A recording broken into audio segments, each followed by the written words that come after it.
अली अमीन गंडापुर पर रेप के संगीन इल्जामात। फैसल वावड़ा बहुत कुछ कह गए। इल्जामात से भरपूर मीडिया टॉक सुनकर सब दंग।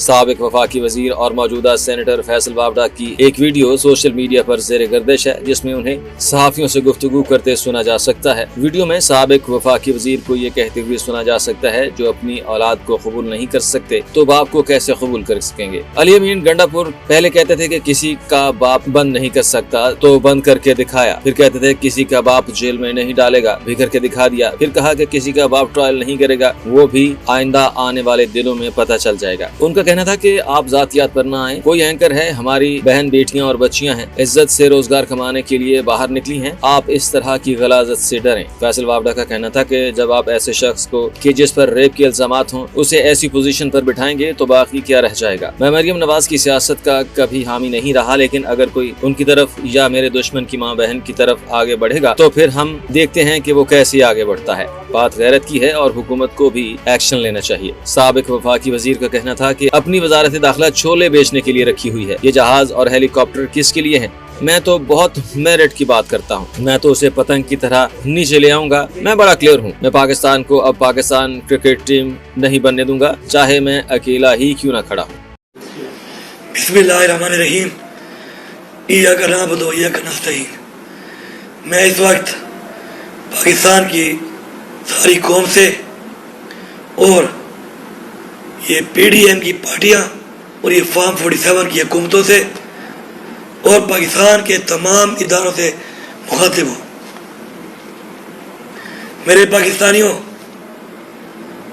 आज ऐसा वक्त आ चुका है कि इस मुल्क के अंदर पहले हमारी इज्जतों को पामाल किया गया, हमारी चादर और चारदीवारी को पामाल किया गया।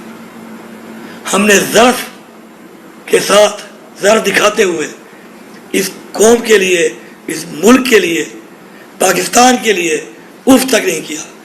लेकिन आज वो वक्त आ चुका है, एक ऐसा वक्त आ चुका है कि इस मुल्क के अंदर अब हम पर ये गोलियां बरसा रहे हैं। आज हमारे 2 कारकुनों को गोलियां मारी गई, तीसरे कारकुन को गोली लगी, उसका पता नहीं चल रहा। स्ट्रेट शेल मार के 50 से ज़्यादा कारकुन हमारे जख्मी हैं।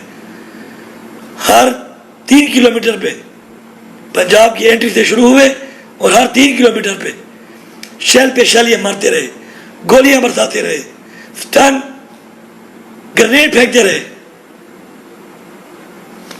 ये पाकिस्तान हमारा है, ये पंजाब भी हमारा है, सिंध भी हमारा है, बलूचिस्तान भी हमारा है, पख्तूनख्वा भी हमारा है, कश्मीर भी हमारा है, बल्तिस्तान भी हमारा है। मैं पूरे पाकिस्तान को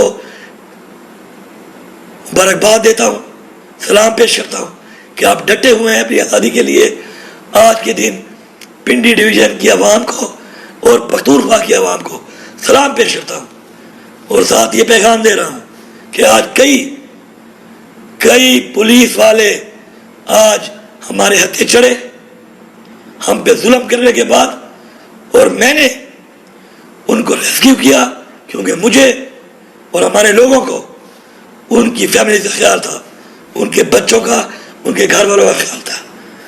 पंजाब पुलिस के वो नौजवानों, अगर तुम अपने बाप की औलाद हो तो ज़रूर ये बयान देना कि तुम फंस गए थे और उसके बाद तुम्हें आपने छोड़ दिया, उस जुल्म के बावजूद जो तुम करते रहे। इसके बाद अब ये भी सुन लो सारे, अगर कोई गोली बरसाएगा उस पे गोली बरसाई जाएगी। तुम एक गोली चलाओगे, हम 10 चलाएंगे। तुम एक टीयर गैस मारोगे, हम 10 मारेंगे। तुम एक लाठी मारोगे, हम 10 मारेंगे। पख्तूनख्वा के लोगों सुन लो, तमाम कबाइल के लोग हमारी पार्टी में हैं। तमाम कबाइल अपने जिरगे करो और ये फैसला करो कि आज कोई और है तो कल तुम भी हो सकते हो। सब मुत्तहिद होकर इकट्ठे हो जाओ। इसके बाद हम अगर जाएंगे और कोई ये समझता है कि पंजाब हमारा है और कोई ये समझता है पंजाब की आवाम हमारे साथ है, कोई ये समझता है कि वो हमें मारेगा, तो फिर मरने के लिए तैयार रहे। ये मेरा वादी पैगाम है और ये धमकी नहीं है, ये इस्लाह की आखिरी वार्निंग है। میں اعلان کر رہا ہوں یہاں پر پاکستان کے تمام اداروں کو کہ اگر آپ اپنی قوم کی آواز نہیں سن سکتے، اپنی قوم کی رائے کی عزت نہیں کر سکتے تو سائڈ پہ ہو جائیں، عوام کو فیصلے عوام میں کرنے دیں، سیاسی فیصلے سیاسی فکروں کو کرنے دیں، بیچ میں نہ آئے، اور پھر دیکھیں کہ آگے کیا ہوتا ہے۔ میں باقاعدہ طور پہ آج انقلاب کا اعلان کر رہا ہوں، کیونکہ انقلاب کے علاوہ اس وقت ہمارے پاس کوئی اور حل نہیں ہے۔ اس وقت پامالی کے بعد، چادر اور چاردیواری کی پامالی کے بعد اپنا ضرر ثابت کر دیا ہم نے، اب بس ہو گئی ہے۔ کوئی گولی چلائے گا تو گولی کھائے گا، پھر دیکھ لیں گے۔ اللہ نے ایک زندگی دی ہے، اس کے ہاتھ میں ہے، کسی کتنی لکھی ہے وہ فیصلہ اس سے کر رہا ہے۔ آپ سب کا بہت شکریہ۔